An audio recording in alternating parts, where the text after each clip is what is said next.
എനിക്ക് വിശക്കുന്നു, എനിക്ക് വിശക്കുന്നു, എനിക്ക് വിശക്കുന്നു. എനിക്ക് വിശക്കുന്നു, എനിക്ക് വിശക്കുന്നു. വീട്ടിന്റെ മുന്നിൽ നിന്ന് ബഹളം വെക്കാതെ നല്ലൊരു തിരുവോണായിട്ട് വന്നേക്കുന്നു. നാശം വെക്കോ, ഇവിടെ കണ്ടുപോകരുത്. എനിക്ക് വിശക്കുന്നു, എനിക്ക് വിശക്കുന്നു, എനിക്ക് വിശക്കുന്നു,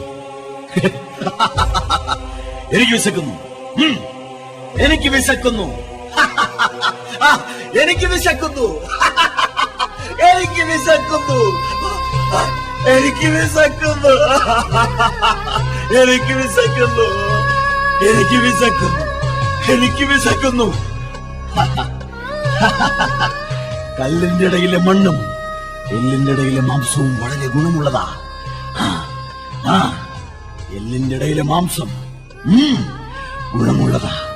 ഞാൻ തിന്നും, ഈ എല്ലിന്റെ ഇടയിലെ മാംസം ഞാൻ തിന്നുന്നു. ഞാൻ തിന്നും എന്റെ വിശപ്പടക്കാൻ. ഈ എല്ലിന്റെ ഇടയിലെ മാംസം ഞാൻ തിന്നുന്നു.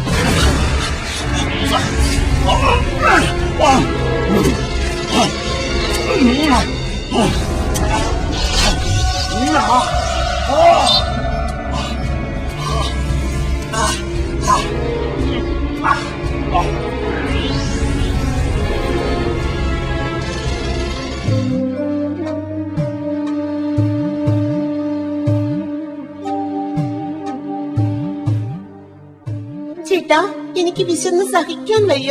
എന്തെങ്കിലും കഴിക്കാൻ വാങ്ങിത്തരുമോ? ഓണമായിട്ട് ചേട്ടന്റെ കയ്യില് പൈസ ഒന്നും ഇല്ലല്ലോ മോളെ. ഭിക്ഷ യാചിക്കേണ്ട ഗതിയാണല്ലോ ഈശ്വര നമുക്ക് വന്നത്. നമ്മുടെ അച്ഛൻ ഉണ്ടായിരുന്നപ്പോഴേ ഓണം എന്ത് രസമായിരുന്നു. ശരിയാണ്, അച്ഛനുണ്ടായിരുന്നപ്പോൾ ഓണത്തിന് പുതിയ വസ്ത്രവും പായസം കൂട്ടിയുള്ള ഊണും ഊഞ്ഞാലും. ഓണം എന്ത് രസായിരുന്നു. അച്ഛൻ പോയതോടുകൂടി നമ്മളുടെ ഓണവും പോയി. എനിക്ക് വിശക്കുന്നു ചേട്ടാ. മോളെ, ആ മാവിൻ ചൂട്ടിൽ മാമ്പഴം കിടക്കുന്നു. ചേട്ടൻ പോയി അതെടുത്തോണ്ട് വരട്ടെ. 2 എണ്ണം കിട്ടിയാൽ നമുക്ക് ഇന്നത്തെ ദിവസം കഴിച്ചു കൂട്ടാം. അയ്യോ വേണ്ട ചേട്ടാ, അവർ വലിയ പണക്കാരാണ്. മാമ്പഴം മോഷ്ടിച്ചെന്ന് പറഞ്ഞ് നമ്മളെ പോലീസിനെ കൊണ്ട് തല്ലിക്കും. അതൊന്നുമില്ല, അവർക്കതിന്റെ ആവശ്യമില്ല. ആ മാമ്പഴം അവിടെ കിടന്ന് ചീഞ്ഞു പോകത്തേ ഉള്ളൂ. ഞാൻ പോയി അതെടുത്തോണ്ട് വരാം.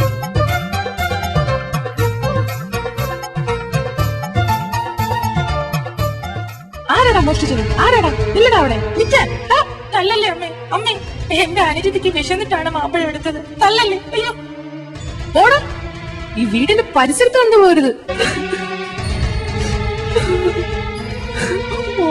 മോനെ, ഈ മാമ്പഴം കഴിക്കരുത്, ഇത് ചീത്തയാ. മോന് വയറിന് അസുഖം വരും. ഓണായിട്ട് അമ്മ എന്തെല്ലാം മോൻ ഉണ്ടാക്കി വെച്ചിട്ടുണ്ടെന്ന് അറിയോ? പാൽപ്പായസം ഉണ്ട്, അടപ്രഥമനുണ്ട്, പാല് ഹോർലിക്സ് ഇട്ട് വെച്ചിട്ടുണ്ട്. മോൻ വാ, അമ്മ അതെല്ലാം എടുത്തു തരാം കേട്ടോ. എനിക്ക് മാമ്പഴം വേണം അമ്മേ, മാമ്പഴം വേണം അമ്മേ. മോനെ, അമ്മ പറയുന്നത് അനുസരിക്ക്. മാമ്പഴം ചീത്തയാണെന്ന് പറഞ്ഞില്ലേ? വാ, നമുക്ക് പാല് കുടിക്കാൻ പോവാം. വാ. എന്നാൽ ആ മാമ്പഴം ആ പാവം ചേട്ടന് കൊടുത്തുകൂടെ? ഇവിടെ കിടന്ന് ചീഞ്ഞു പോയത് കൊണ്ട് നമുക്ക് എന്താ പ്രയോജനമുള്ളത്? വാ, നീ വലിയ വാചകമൊന്നും അടിക്കണ്ട. ചെറിയ വായിൽ വലിയ വർത്താനമോ? ആ തെണ്ടിയൊക്കെ കേറി നിറങ്ങാനുള്ളതല്ല ഈ സ്ഥലം.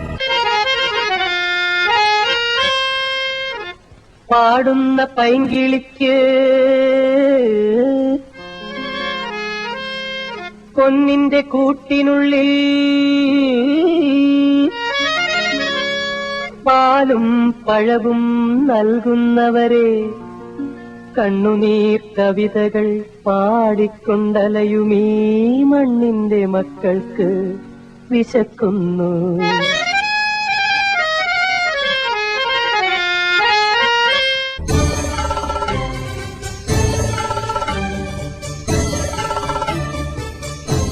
ഞാൻ അപ്പോഴേ പറഞ്ഞില്ലേ ചേട്ടാ പോകണ്ട എന്ന്. അവർ വലിയ പണക്കാരാണ്. ആ അമ്മ ചേട്ടനെ തല്ലിയല്ലേ?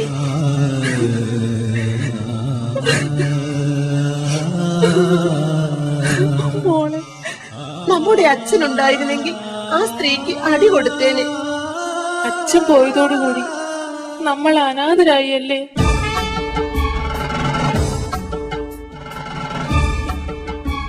ചേട്ടാ, അതാ ഒരു അങ്കിൾ വരുന്നു. നമുക്ക് ആ അങ്കിളിനോട് പൈസ ചോദിക്കാം. മോള് ചോദിക്കും.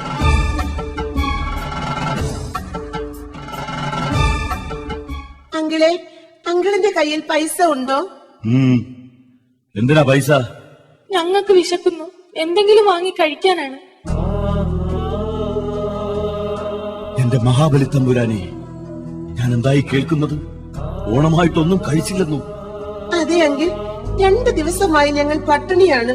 ഹോ, എന്റെ മഹാബലി തമ്പുരാനെ, നീ ഇത് കാണുന്നില്ലേ?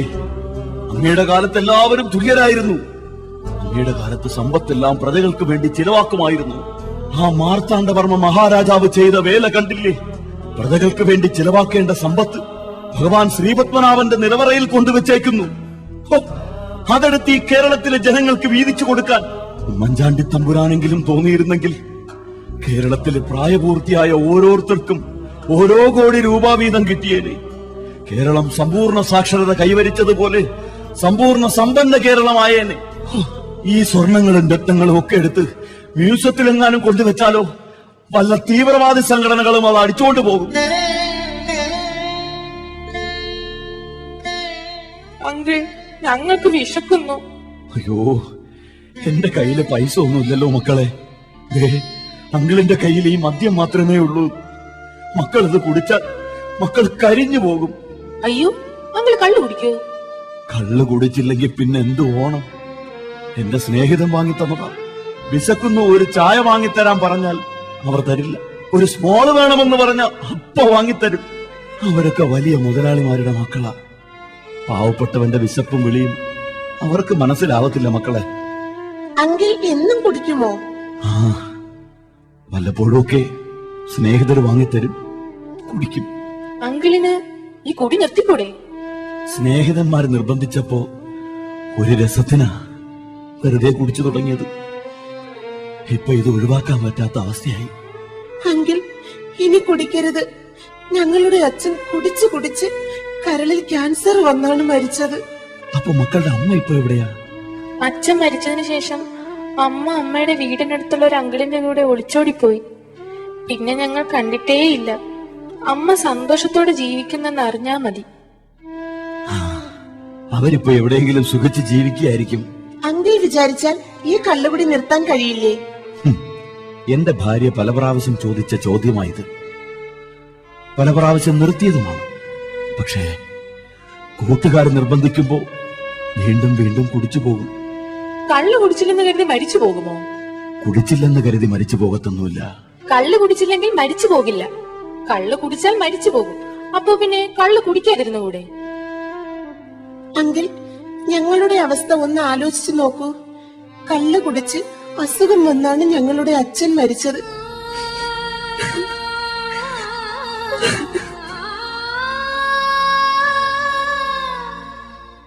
ഞങ്ങൾ ഇപ്പോഴേ ഭിക്ഷയെടുത്ത് ജീവിക്കേണ്ട അവസ്ഥയാണ്.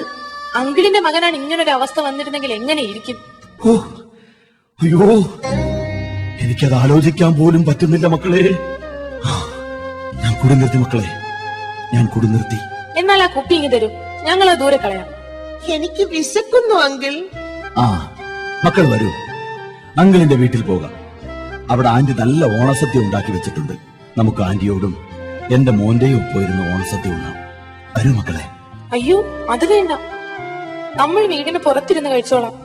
നമ്മൾ താഴ്ന്ന ജാതിക്കാരല്ലേ. ഹേയ്, എന്താ കുട്ടികളെ നിങ്ങൾ ഈ പറയുന്നത്? ഇത് ശ്രീനാരായണ ഗുരുദേവൻ ജനിച്ചു വളർന്ന നാടാണ്. നമുക്ക് ജാതിയില്ല, മതവുമില്ല. ഒരു ജാതി ഒരു മതം. അങ്ങനെ വേണം നമ്മൾ വളരാൻ. മക്കൾ വരൂ, ഇനി എന്റെ വീട്ടിൽ എന്റെ മക്കളെ പോലെ നിങ്ങൾക്ക് താമസിക്കാം. വരൂ. നല്ല അങ്കിൾ. എല്ലാ പേരും അങ്കിളിനെ പോലെ ചിന്തിച്ചിരുന്നെങ്കിലോ നമ്മുടെ നാട് എന്നേ നന്നായേനെ. ശരിയാ, നമ്മുടെ നാട് നന്നാവും മക്കളെ. ഗുരുദേവന്റെ ആശയങ്ങൾ എല്ലാവരും പഠിച്ചു വരുന്നുണ്ട്. മക്കൾ വരൂ.